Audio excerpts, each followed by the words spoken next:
everyone, welcome once again to Straight Bat, my weekly blog where, as the title suggests, I play with a straight bat and comment no holds barred.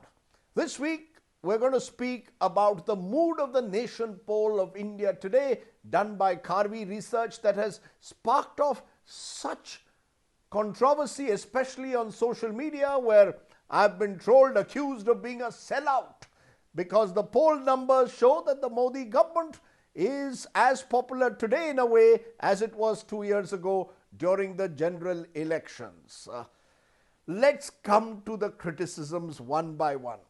First, let's be clear. This poll hasn't been done by Rajdeep Sardesai. It's been done by Karvy Research for India Today. So if you have a problem with the numbers or indeed the methodology, the better way would be to question Karvy rather than to question Rajdeep. But you also question the timing and the motives, or those who are criticizing the poll, suggesting that India Today is doing this to pump up the Modi government. The fact is, to be fair, India Today has been doing biannual Mood of the Nation surveys for the last 20 years, every January and August during Republic Day and Independence Day week, as a way of tracking public opinion. When Manmohan Singh was Prime Minister in UPA years and showed his performance to be good, I didn't hear anyone say you're a sellout at that time. So let's be a little objective here. The other criticism is that the sample size is too small. The truth is, a 12,300 sample size is a reasonably good sample size for a poll like this, as any credible pollster will tell you. What is more important is to make it representative and ensure you ask the right questions. The poll has about a 67% rural sample and a 33% urban sample. It's reasonably representative. Fourth is a question over the methodology, and here at times I may share some of your concerns. For example, how do you choose the best CM by asking all the individuals across the country, not just from a particular state? Can the respondent in Maharashtra decide whether Uttar Pradesh or Bihar's CM is performing well? Now, that's something you can question. There's also the question of the numbers itself. How do you come to these numbers?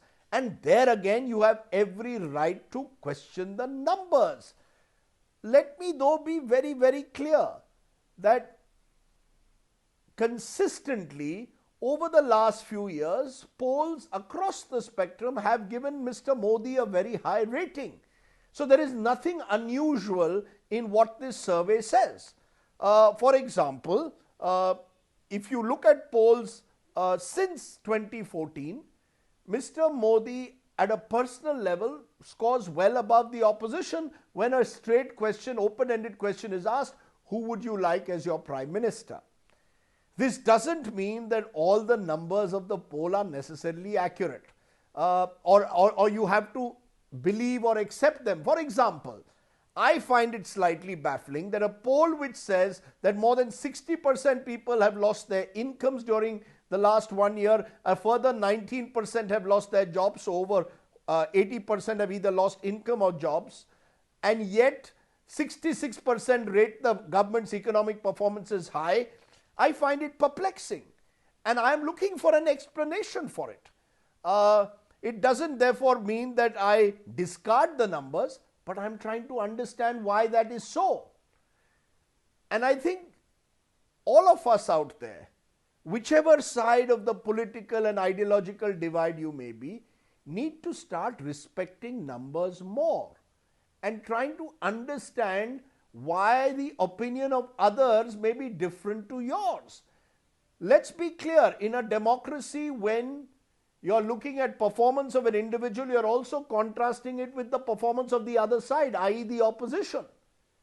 And possibly, while there is a high level of trust in Mr. Modi, as the polls have consistently shown, the polls have also shown that the opposition has been unable to capitalize on some of the seeming weaknesses of this government, whether it's on the economy, whether it's in dealing with China, whether it is, some would say, dealing with the COVID pandemic as well.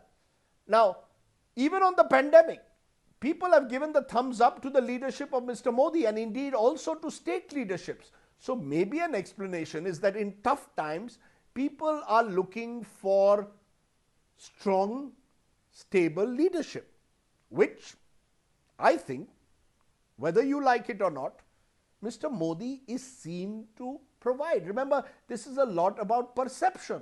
On the other hand, this poll also clearly shows that all is not well. The big achievements of the government are seen as Ram Mandir and Article 370, both linked to the ideological agenda of the BJP, suggesting that Hindutva gets a lot of traction in a way. On the other side, this poll also shows that the government's failure to address the job crisis and indeed rising prices are seen as the biggest failures. So in a way, there's a wake-up call in these poll numbers also for the Modi government. As indeed, there should be a wake-up call for the opposition. Why is it that despite the pitch being relatively conducive with the government on the back foot on issues like the economy, why has the opposition been unable to fully connect with the people? Now, these are questions that, again, the opposition should look at carefully and examine it rather than the instinctive reaction of dismissing all these polls as some kind of fake news.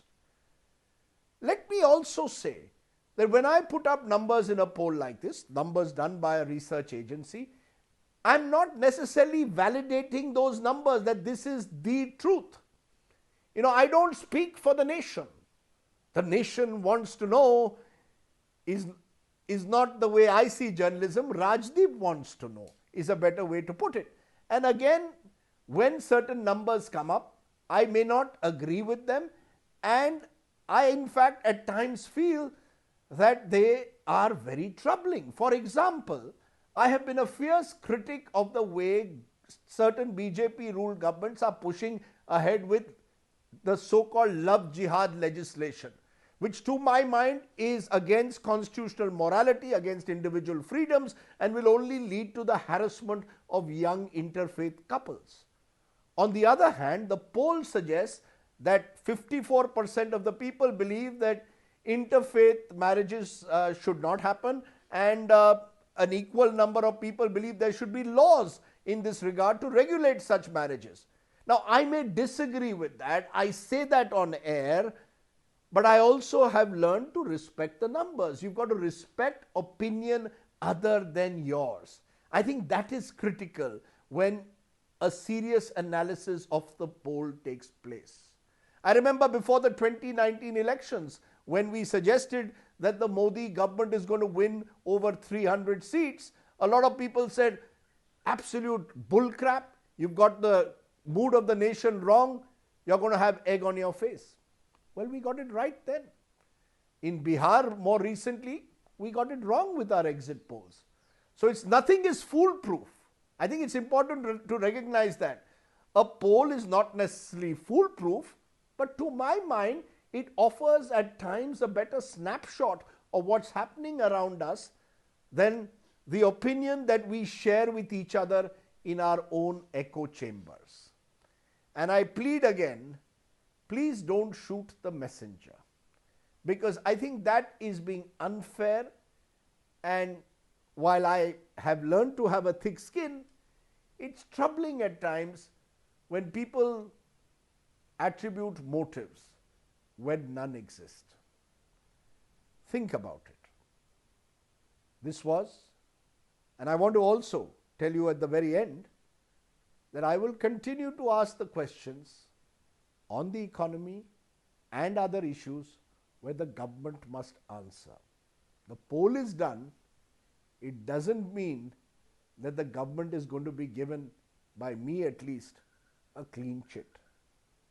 Whoever is in power, whether at the center or in the states, must be asked the right questions. That dharma of journalism must continue. Opinion polls will come and go. This was The Straight Bat. Thanks for watching.